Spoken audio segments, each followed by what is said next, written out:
સિંહોએ પોતાની અંગત પળો માણી રહ્યા હતા અને એ જ સમયે લોકોએ તેમને ચેંચાળા કર્યા હતા અને તેના જ કારણે ભગત નામનો સિંહ એ ખૂબ શાંત સ્વભાવનો હતો, પણ જ્યારે આ ઘટના બની ત્યારે તે પોતાના મેટિંગ પીરિયડના કારણે તેઓએ આમની ઉપર હુમલો કર્યો છે અને હુમલાના કારણે આજે આખી ઘટના બની છે। ત્યારબાદ આગામી દિવસોની અંદર એ વન્ય પ્રાણીઓની બદલાતી વૃત્તિ અને સાથે સાથે ગેરકાયદેસર રીતના જે સિંહ દર્શન ચાલી રહ્યા છે તેની રોક એ કેટલા સમયની અંદર લાગે છે। ગુજરાતમાં સિંહોના માનવ પર હુમલાની વધતી ઘટના। હજુ સુધી તમે અમારી ચેનલને સબસ્ક્રાઇબ નથી કરી તો અત્યારે જ ન્યૂઝરૂમ ગુજરાતને સબસ્ક્રાઇબ કરો, ફેસબુક અને ઇન્સ્ટાગ્રામ પર ફોલો કરો।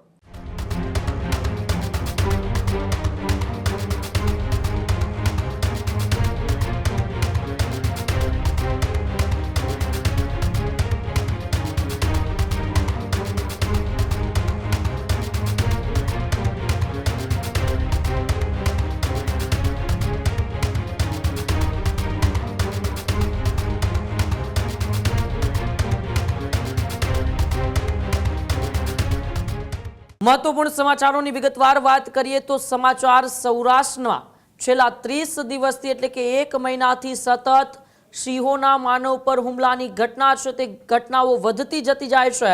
ગુજરાતમાં સિંહોના માનવ પર હુમલાની વધતી ઘટના।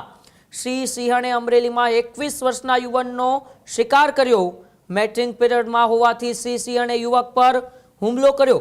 એક જ મહિનામાં સિંહના હુમલાની આ 5 ઘટનાથી સમગ્ર ગુજરાતમાં હાહાકાર મચ્યો છે। અમરેલી ભાવનગરમાં સિંહના હુમલાની ઘટનાઓ વધી। 6 જુલાઈએ પાલીતાણામાં પશુપાલક પર સિંહે હુમલો કર્યો। સદનસીબે પશુપાલકનો જીવ તેમાં બચી ગયો। તો 24 જૂનના રોજ ખાંભાના ચતુરી ગામે 6 વર્ષના બાળક પર સિંહણે હુમલો કર્યો। દાદા સાથે જતા બાળકનું સિંહણના હુમલામાં મોત થઈ ગયું। તો 16 જૂને રાજુલાના કોવાયા ગામમાં યુવક પર સિંહણે હુમલો કર્યો। પરપ્રાંતીય યુવકનું ખાલી માથું જ મળ્યું અને તે યુવકને સિંહણે ફાડી ખાધો। તો 12 જૂને બગસરામાં 7 વર્ષના બાળક પર સિંહનો હુમલો જોવા મળ્યો। બગસરામાં સિંહના હુમલામાં એ બાળકનું મોત થયું। એક પછી એક ઘટના બનતા અનેક સવાલો પણ ઉઠી રહ્યા છે। શું માણસ પોતાની સીમા વટાવી રહ્યો છે તે પણ ચર્ચાનો અત્યારે વિષય બન્યો છે કે પછી વન વિભાગ તરફથી કોઈ ચૂક થઈ રહી છે તે પણ સવાલ છે। આપ આ 4 દ્રશ્યો છે એ 4 દ્રશ્યો ટીવી સ્ક્રીન ઉપર જોઈ રહ્યા છો, જેમાં 12/6 જે બગસરાના ઘંટિયાણ ગામની ઘટના છે, ત્યારબાદ એ 16/6 જે રાજુલાના કોવાયાની ઘટના, જેમાં માત્ર યુવકનું માથું જ મળ્યું હતું, ધડ છે તે સિંહણ ફાડીને ખાઈ ગઈ હતી। ત્રીજું આપ દ્રશ્ય જોઈ રહ્યા છો એ 2 દિવસ પહેલા પાલીતાણાના ગરાજિયાનું છે, જ્યાં માલધારી ઉપર સિંહે હુમલો કર્યો હતો। સદનસીબે માલધારી ખાલી ઈજાગ્રસ્ત થયા। અને જે તમે ચોથું દ્રશ્ય જોઈ રહ્યા છો તે ગઈકાલ રાતની ઘટના છે। અમરેલીનું લીલિયા, જ્યાં 21 વર્ષના યુવાનને સિંહ અને સિંહણે ફાડી ખાધો છે। સતત આવી ઘટનાઓ એ વધતી જોવા મળી રહી છે। 9 થી 10 ઘટનાઓ છેલ્લા 30 દિવસમાં આખા ગુજરાતની અંદર થઈ છે। પરંતુ એવું તો શું થઈ રહ્યું છે કે જે સિંહ માનવભક્ષી નથી, જે સિંહ માનવ પર હુમલા નહોતા કરતા, એ માનવ પર હવે હુમલા કરતા થઈ ગયા છે। શું માણસે પોતાની સીમા વટાવી છે કે પછી જંગલ વિસ્તારમાંથી સિંહ છે તે રેવન્યુ વિસ્તારમાં આવ્યા છે, તેનાથી આ ઘટનાઓ વધતી જોવા મળી રહી છે। ઘણા નિષ્ણાંતો અલગ અલગ કારણો આપી રહ્યા છે કે સિંહની અંદર કોઈ બાયોલોજિકલ એ ફેરફારો થયા છે કે પછી અન્ય કોઈ ફેરફારોને લઈને સિંહ છે તે માનવ ઉપર હુમલા કરતા જોવા મળી રહ્યા છે। કૃણાલ મારી સાથે ન્યૂઝરૂમથી જોડાયેલા છે। કૃણાલ, છેલ્લા 30 દિવસમાં 10 ઘટનાઓ અને એમાંની 5 ઘટનાઓ તો એવી જેમણે સમગ્ર ગુજરાતને હચમચાવીને રાખી દીધું। સૌરાષ્ટ્રમાં સતત સિંહના માનવ પર હુમલા વધતા જાય છે, તેમનું કારણ શું છે? બિલકુલ, એ ગીર પંથકના આસપાસના વિસ્તારો, ગ્રામ્ય વિસ્તાર હોય કે પછી ખેતરના રસ્તા હોય ત્યાં વારંવાર એ વન્ય જીવો છે તેનો ભેટો એ મનુષ્ય સાથે થઈ જતો હોય છે અને તેના જ કારણે અનેક લોકો એનો ભોગ બનતા હોય છે। કેટલાક લોકો ઇજાગ્રસ્ત થતા હોય છે તો કેટલાકના મૃત્યુ થતા હોય છે। છેલ્લા 1 મહિનાની અંદર આવી અનેક ઘટનાઓ બની, એમાં 4 જેટલા લોકોના મૃત્યુ પણ થયા છે। અનેક એવી ઘટના છે તેના સીસીટીવી પણ સામે આવ્યા છે।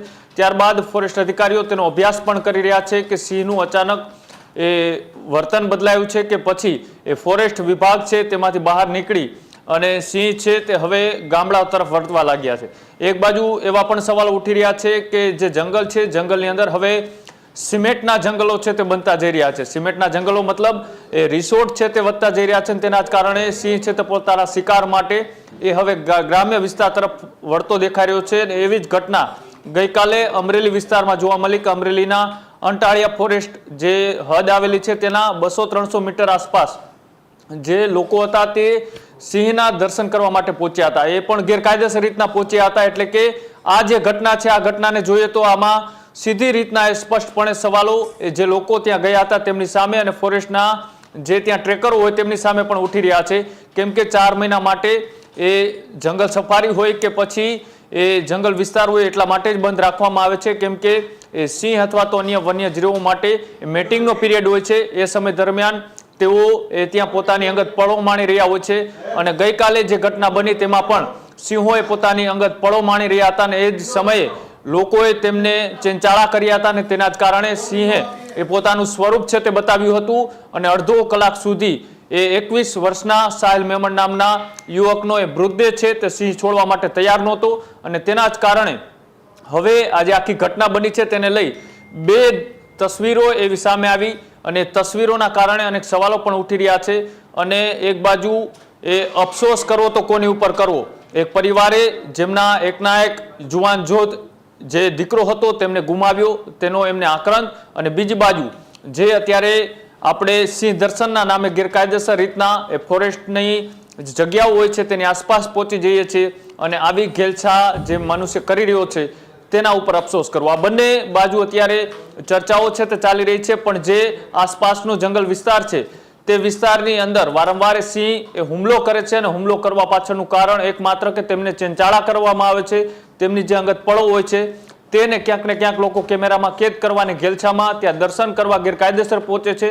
અને જે ટ્રેકરો છે તે પૈસાની લાલચમાં અથવા તો એ પોતાને ગેરકાયદેસર રીતના કોઈને દર્શન કરાવવાના નામે જંગલમાં ઘૂસે છે. એના કારણે જે વન્ય પ્રાણીઓના પ્રેમીઓ છે, પર્યાવરણ પ્રેમીઓ છે, એ રાજ્યસભાના સાંસદ પરિમલ નથવાણી હોય તેઓ વારંવાર એ સિંહની બદલાતી પ્રવૃત્તિઓને લઈ પણ અનેક વખત તેઓ પોસ્ટ કરતા હોય છે. આજની ઘટના ઉપર પણ તેઓએ એક પોસ્ટ કરી છે અને તેમાં સ્પષ્ટપણે લખ્યું છે કે એ સિંહ એ કોઈ જંગલ અથવા તો આસપાસના વિસ્તારોની અંદર એ ફરતો હોય છે, પોતાની અંગત પળો માણી રહ્યો છે ત્યારે તેમની ગેરકાયદેસર ઘૂસીને દર્શન કરવા યોગ્ય નથી. અને જે આખી આ ઘટના બની છે આ ઘટનામાં વન્ય પ્રાણીઓ પણ પ્રકૃતિને આધીન રહેતા હોય છે. પણ આપણે એ પ્રકૃતિને આધીન રહેતા સિંહોને ક્યાંક ને ક્યાંક સર્કસના સિંહ સમજી બેસી છીએ અને પછી જ્યારે આવી ઘટનાઓ બને ત્યારે આપણે એ વન્ય પ્રાણીઓને દોષિત ગણતા હોય છે. પણ હર વખતે વન્ય પ્રાણી એ દોષિત નથી હોતું. કેમ કે તેમની પણ એક લાઈફસ્ટાઈલ હોય છે. એ બદલાતા વાતાવરણમાં તેઓ પણ પોતાનું જીવન છે તે ગુજારતા હોય છે. અને અહીંયા પણ કંઈક એવું જ થયું હતું. જો કે ફોરેસ્ટની 200-300 મીટર આગળનો વિસ્તાર હતો પણ આમ તો કોઈ વન્ય પ્રાણી હોય તેને કોઈ સરકારી નકશો અથવા તો સરહદની જરૂર નથી હોતી. એ ગમે ત્યાં હરી ફરતા હોય છે. પણ એક આપણે બાઉન્ડ્રી બનાવેલી છે, બાઉન્ડ્રીની આસપાસ તેઓ રહેતા હોય છે. પણ આસપાસની અંદર જે સિંહોના એકાએક હુમલાઓ વધી રહ્યા છે તેના કારણે હવે આસપાસમાં રહેતા લોકો પણ હવે વન્ય વિભાગના અધિકારીઓ ઉપર સવાલો ઉઠાવી રહ્યા છે કે અહીંયા જ્યારે 2-3 કલાક સુધી આવી ઘટના બન્યા પછી પણ અધિકારીઓ નથી પહોંચતા. અને આ સિંહ દ્વારા જે હુમલો કરવામાં આવ્યો તેનો પણ ભૂતકાળ તપાસવામાં આવ્યો ત્યારે આમનું નામ એ ભગત હતું. અને ભગત નામનો સિંહ એ ખૂબ શાંત સ્વભાવનો હતો. પણ જ્યારે આ ઘટના બની ત્યારે તે પોતાના મેટિંગ પીરિયડના કારણે તેઓએ આમની ઉપર હુમલો કર્યો છે. અને હુમલાના કારણે આજે આખી ઘટના બની છે. ત્યારબાદ તેમનું ફોરેન્સિક અત્યારે કરવામાં આવી રહ્યું છે. અને ત્યારબાદ જે તેમની સાથે અન્ય મિત્રો હતા તેમના ફોનની પણ અત્યારે ફોરેન્સિક તપાસ કરવામાં આવી રહી છે કે એમના ડેટા તેઓ ત્યાં જે રેકોર્ડ કર્યા હતા તે જો કે એમના ફોનમાંથી અત્યારે ડિલીટ થઈ ચૂક્યા છે. પણ ફોરેન્સિકમાં તપાસ કરવામાં આવશે ત્યારે ખબર પડશે કે કેટલો સમય સુધી આ લોકો ત્યાં હાજર હતા, સિંહ સાથે તેઓએ શું ચેંચાળા કર્યા હતા. અને ત્યારબાદ જે આખા વિસ્તારની અંદર અત્યારે આ ચકચારી મચી ચૂકી છે તેના કારણે ઉચ્ચ અધિકારીઓ પણ અત્યારે ત્યાં તપાસમાં જોડાઈ ચૂક્યા છે. આગામી દિવસોની અંદર એ વન્ય પ્રાણીઓની બદલાતી વૃત્તિ અને સાથે સાથે ગેરકાયદેસર રીતના જે સિંહ દર્શન ચાલી રહ્યા છે તેની રોક એ કેટલા સમયની અંદર લાગે છે, તેની ઉપર કેવા કડક નિયમો બનાવવામાં આવે છે તે પણ જોવાનું રહેશે. પણ જે રીતના એ મનુષ્ય ઉપર સિંહ હુમલો કરી રહ્યો છે કે પછી મનુષ્ય એ સિંહ ઉપર હુમલા કરી રહ્યા છે, આ બંને અત્યારે જોવાની વાત છે. અને કારણ કે જે પ્રાણીઓ છે તેને નજારવા જતા લોકો એ તેના સમય પિરિયડ અથવા તો ગેરકાયદેસર રીતના ઘૂસી રહ્યા છે, તેના કારણે આવી ઘટનાઓ વારંવાર બની રહી છે અને તેના જ કારણે ફરી એક વખત આ ઘટનાએ અનેક સવાલો ઊભા કર્યા છે. જોવાનું રહેશે કે આગામી દિવસોની અંદર એ વિસ્તારની અંદર શું કડક કોઈ વ્યવસ્થા ઊભી કરવામાં આવે છે કે પછી જે જંગલ છે તેમાં આસપાસ જે રિસોર્ટો બની રહ્યા છે, ત્યાં કોન્ક્રીટના સિમેન્ટના જંગલો ઊભા થઈ રહ્યા છે, તેની ઉપર કેટલી બ્રેક લાગે છે એ પણ જોવાનું રહેશે. જી બિલકુલ, આભાર કૃણાલ અમારી સાથે જોડાવા બદલ અને માહિતી બદલ. તો જે પ્રકારે આ દ્રશ્યો આપ જોઈ રહ્યા છો, આ દ્રશ્યો ગુજરાતની અંદર છેલ્લા 30 દિવસની આ 4 ઘટનાઓ છે. 4 ઘટનાઓ સિવાય પણ અન્ય એવી 6 ઘટના એટલે કે કુલ 10 ઘટનાઓ થયેલી છે અને 10 ઘટનાઓમાંથી 5 ઘટનાઓની અંદર જીવ પણ લોકોએ ગુમાવેલા છે. એટલે કે શું કારણો છે તેને લઈને પણ ચર્ચાઓ છે. જે મારા સહયોગી કૃણાલે વાત કરી કે જંગલોની અંદર અત્યારે રિસોર્ટ હોટલો વધી રહ્યા છે, તો બીજી બાજુ માનવી છે તે પણ આ વન્યજીવોને હેરાન પરેશાન કરતા હોય છે. કાલની ઘટનામાં એવું જ થયું કે મેટિંગ પીરિયડ દરમિયાન યુવકોએ સિંહને છંછેડવાની કોશિશ કરીને ત્યારબાદ એ યુવક છે તેઓનો એ સિંહે શિકાર કર્યો, તેમને ફાળી ખાધો. એટલે કે એક બાદ એક ઘટનાઓ સામે આવી રહી છે. વન વિભાગ પણ સતત આમની ઉપર નજર રાખીને બેઠું છે. જોવાનું રહેશે આવનારા સમયમાં વન વિભાગ આની ઉપર કોઈ ચોક્કસ પગલાં લેશે કે ખેડૂત ભાઈઓ છે ખેતરમાં ડ્રોન ઉડાવતા હોય છે ત્યારે આપણે એક પ્રશ્ન સતાવતો હોય છે કે જે આપણે અત્યાર સુધી જીપીએસ ટેકનોલોજી વાળા ડ્રોન વાપર્યા છે, જેથી કરીને મોબાઈલ ટાવર છે અથવા તો હાઈ ટેન્શન લાઈન પસાર થતી હોય, કોઈ વૃક્ષો હોય, ત્યારે જે જીપીએસ ટેકનોલોજી વાળા ડ્રોન છે એમાં ટકરાય અને ટ્રેસ થાય છે. પણ એગ્રીવન લાવ્યું છે જીએનએસએસ ટેકનોલોજી ડ્રોન, જેથી કરીને એ ડ્રોન છે એ કોઈ જગ્યાએ ટકરાય નહીં, પોતાની રીતે જ ડિસિઝન લે છે અને મૂવ થઈ જાય છે. જેથી કરીને જીએનએસએસ ટેકનોલોજી ડ્રોન છે એ વાપરવાનો આગ્રહ રાખો. હજુ સુધી તમે અમારી ચેનલને સબસ્ક્રાઇબ નથી કરી તો અત્યારે જ ન્યૂઝરૂમ ગુજરાતને સબસ્ક્રાઇબ કરો, ફેસબુક અને ઇન્સ્ટાગ્રામ પર ફોલો કરો.